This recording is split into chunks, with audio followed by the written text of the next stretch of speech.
friends, welcome to Padai Se Dosto YouTube channel.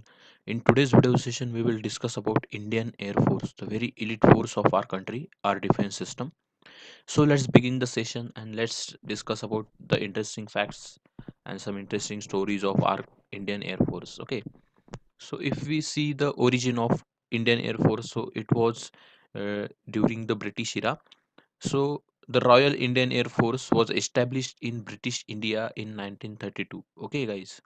So after World War One, Britishers established Royal Indian Air Force. Okay, so if you see the Britishers Army, Navy, Air Force, so you will find this royal word over there. Royal Indian Army, Royal Indian Navy, Royal Indian Air Force, like that. Okay, so if there is a royal word, then this is nothing but the forces which is during the British time. Okay, and if it is a Indian Air Force, then it is a renamed version of our today's Indian Air Force. Okay, so after independence we renamed the Air Force as a the Indian Air Force. We removed this royal word because it belongs to the colonial dominance of Britishers. Okay, so let's discuss about the organizations of our Air Force. Before that, let's see this particular logo which shows the motto of our Air Force. Okay, here you can able to see the slogan Nabas Prusham Diptam. Okay, and you can see over here the symbol of an eagle, then Indian emblem. Okay, or this is the tag of Bharatiya Vayu Sena. Okay, so you can see this logo of Indian Air Force over here. Indian Air Force has been divided into seven commands. Okay, so it has seven different commands, out of which five are operational commands. Okay, five commands are operational commands. Then we have the maintenance command and one training command. Okay, so here these seven commands, their headquarter and their task is given. So the central command, it is located at Allahabad, also known as Prayagraj, which is located in UP. Okay, then we have Eastern Air Command, which is located in Shillong, capital of Meghalaya. Then we have Western Air Command, which is located in New Delhi, the capital of our country. Then we have Southwestern Air Command, which is located in Gandhinagar, capital city of Gujarat. Then we have Southern Air Command, Tiruvananthapuram, capital of Kerala. Okay, and the role or task performed by all these five operational commands is nothing but the security operation, necessary security tasks they used to do. Okay, so they are the actually operational commands. Whatever air security related issue solved by these commands. Okay, so depends on necessary operational task they used to perform. Okay, then we have a maintenance command. It is located in Nagpur. Okay, so it is a city in eastern Maharashtra. Okay, so this command is basically for the maintenance purpose of different aircraft and different machineries of Air Force. So the last command is training command, which is located in Bengaluru, capital city of Karnataka. It is only for training purpose. Okay, so in this way there are seven commands. Okay, so there is one interesting map also in which you can able to observe the location of all these commands. Okay, so let's see that map over here. So this is a map of Indian Armed Forces headquarters. Okay, so here you can able to see the index. The blue dot shows the operational command, maintenance and training command of Air Force over here. Okay, so you can see over here the eastern command Shillong. Okay, central command Allahabad. Okay, western command New Delhi, southwestern command Gandhinagar. Then we have maintenance command Nagpur. We have southern command Tiruvananthapuram over here, and we have the training command Bengaluru over here, and others are the headquarters of Navy and Army commands. Okay, so if you see the Navy commands, here is the Western Naval Command Mumbai, Southern Naval Command Kochi, Eastern Naval Command Vishakhapatnam. And similar way you can able to see over here the Army headquarters. Okay, Northern Army Command Udhampur, likewise Southern Army Command Pune, Eastern Army Command Kolkata. Okay, Central Lucknow. Okay, Western Chandigarh, Southwestern Jaipur. Likewise you can able to see different army commands over here. Okay, Let's discuss about the role of Indian Air Force. So it plays a very vital role in case of security, in case of national interest, and in case of different calamities. Okay, so let's discuss about the role in detail. So it defends the national airspace. So whatever territory we have, the airspace above that territory is known as national airspace of that airspace of that particular nation. Okay, so it is very important to defend this airspace, to secure this airspace. Okay, to support the army and navy during the war. Okay, so army and navy, to support them during the war is a main task of this air air force. Okay, you might have seen, because of entry of air force during the war, uh, there are many wars, they have changed their results. Okay, अगर air force नहीं होता तो कितने सारे war में हमें नुकसान झेलना पड़ता था. Okay, if you consider 1965 war with Pakistan, again air force played a very vital role over there. You might have seen border movie, the Longewala post on the border of India and Pakistan in Rajasthan. Okay, then you might have seen the or you might have heard about the 1947-48 war, which is fought by India and Pakistan in Kashmir. So at that time also, Indian Air Force, they airdropped the Indian soldiers, 300 Indian soldiers in Srinagar city, and those 300 soldiers, they fight against the Pakistani intruders. Okay, for 3 days, and they save the Srinagar, and that's why today Srinagar, it is in the map of India, or we can say in actual control of our government. Okay, otherwise we have to lose the Srinagar during 1947 and 48. Okay, so Indian Air Force support army and navy during the war, then protect the national interest outside the its boundaries when the need arises. Okay, आपने वो airlift movie देखा होगा.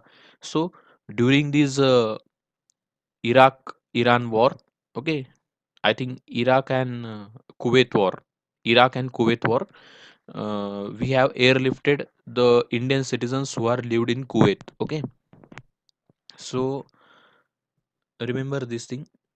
Indian Air Force always help citizen, common citizen also during the war situation in other countries. Then we have the rescue and relief operations during the natural calamities. So there are different natural calamities, and India is in top 5 countries which is affected by these natural calamities like flood, tsunami, earthquake. Okay, and many more. So Indian Air Force plays a vital role to rescue and relief operations during such a natural calamities. You might have seen many operations done by Indian Air Force recently during COVID-19. Indian Air Force had done a great job to airlift the people from different countries. Okay, so Indian Air Force also helped the other nations, okay, which is neighbors of our country, during these calamities. Okay, so remember this thing. It's not like that Indian Air Force only serve the Indian people. They have also providing services to other friendly countries. Okay, so let's discuss about the different aircrafts which is inducted in our Air Force. So the first one is Su-30 MKI. Okay, so it is a Russian made Sukhoi. Okay, so it is a twin engine, twin seater, multi role fighter of Russian origin which is produced in India.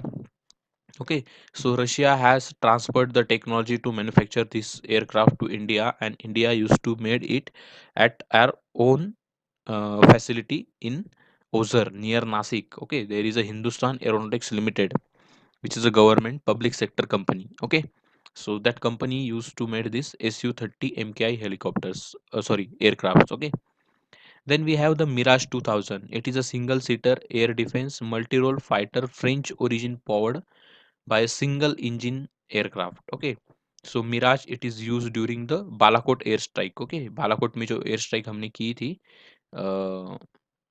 after this Pulwama attack, so it is a this particular aircraft, it is used in that particular airstrike, Balakot airstrike. Okay, then we have this MiG-29, MiG-27, both are the Russian origin aircrafts. So about MiG-29, it is a twin engine. Twin engines means what? It has a two engines. If one fails, other can operate. Okay, single seater Only one person can sit over there in the cockpit of this military aircraft. Okay, and it is a superiority fighter aircraft. Okay, so remember these features of the aircraft. MiG 29, then MiG 27. It is a single engine, single seater tactical strike fighter aircraft. What is this tactical strike? It is used during the combat operation. Okay, tactical operations, they are very strategic. Okay, then we have the MiG 21. It is a single engine, single seater, multi role fighter ground attack aircraft of Russian origin. Okay, so from air to ground, we can able to attack by using this multi role combat helicopter aircraft. Okay, MiG 21. Then we have Jaguar. It is a twin engine, single seater, deep penetration strike aircraft of Anglo French origin. So remember, it has a Anglo French origin. Okay, so what is this Anglo-French origin? Anglo means the British people and French means the French people, France. So this particular aircraft, it is made by joint collaboration of this British and French companies, and that's why it is said that it has a Anglo-French origin. Okay. Then we have here the C-130J. It is the aircraft is capable of performing paradrop, heavy drop, okay, casualty evacuation, and can also operate from short and semi prepared surfaces. Okay, so what do you mean by all these words? So it is capable of performing paradrops. Means what? Suppose uh, you want to supply some arms and ammunition at some border areas. So if we don't have any airstrip over there, we don't have any air base over there, then we can paradrop means what, हवा में से वो नीचे छोड़ सकते हैं हम लोग कोई भी चीज़. So it is known as paradrop. कुछ हेवी मशीनरी होती है उसको हम ड्रॉप कर सकते हैं by using some parachutes. Okay, from such a big helicopter aircraft. Then we can able to do some casualty evacuation if there is a casualty happens at border.